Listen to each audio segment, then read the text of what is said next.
If you locked your spouse and your dog in the trunk of your car for over an hour and then opened it, who would be more happy to see you? Without a doubt, it's going to be your dog. The unconditional love dogs have for their owners is without parallel. They truly are man's best friend for a reason. According to U.S. Service Animals, companionship of an emotional support dog can help treat a variety of emotional and psychological disorders such as anxiety, depression, and PTSD, just to name a few.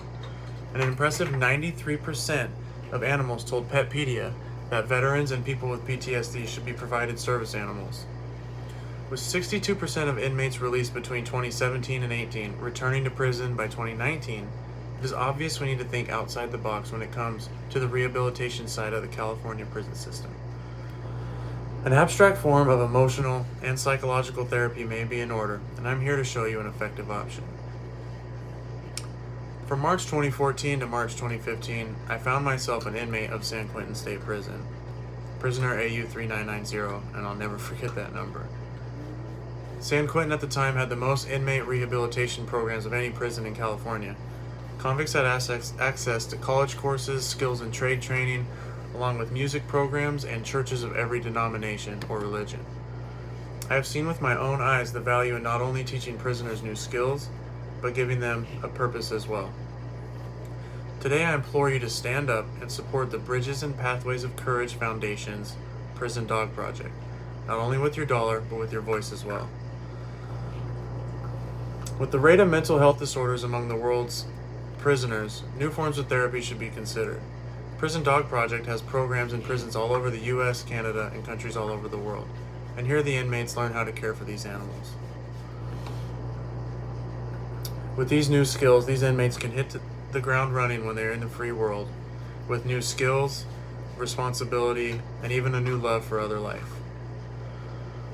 Mental health has become a growing topic of discussion in America over the last several years. With this rise in mental health disorders in the general population comes an even higher rise in these disorders among the incarcerated. According to the abstract of a Lancet psychiatry study, among the nearly 10 million prisoners worldwide, the prevalence of all investigated mental disorders is higher than in the general population.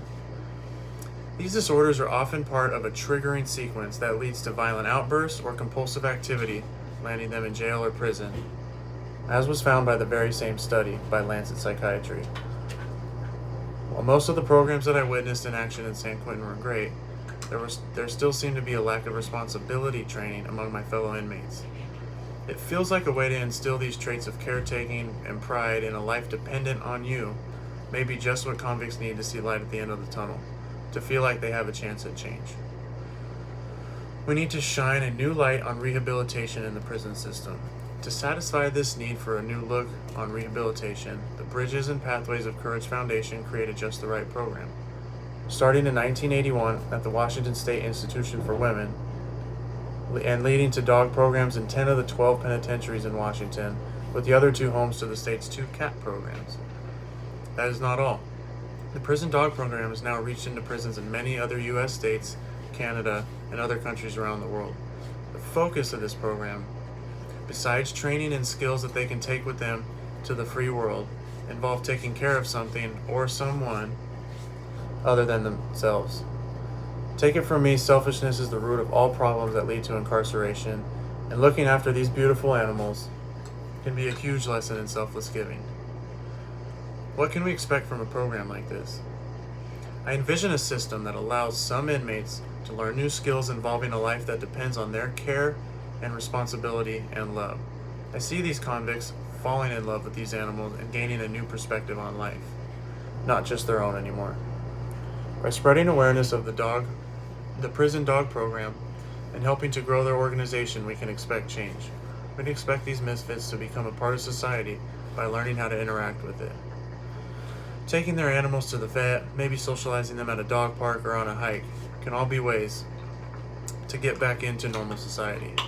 To use myself as an example again, I got out of prison with no idea what I wanted to do with my life.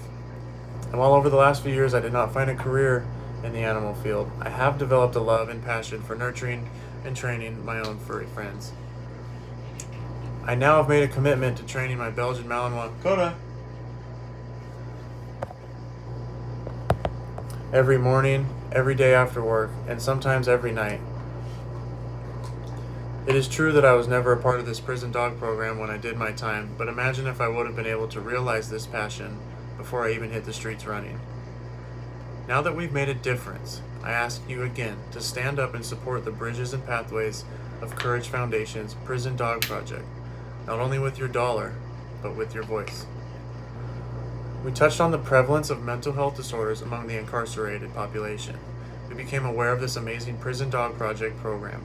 And now we can see the effect this may have on the marginalized and the institutionalized alike. Just remember the next time someone gives you a second chance and the impact that has.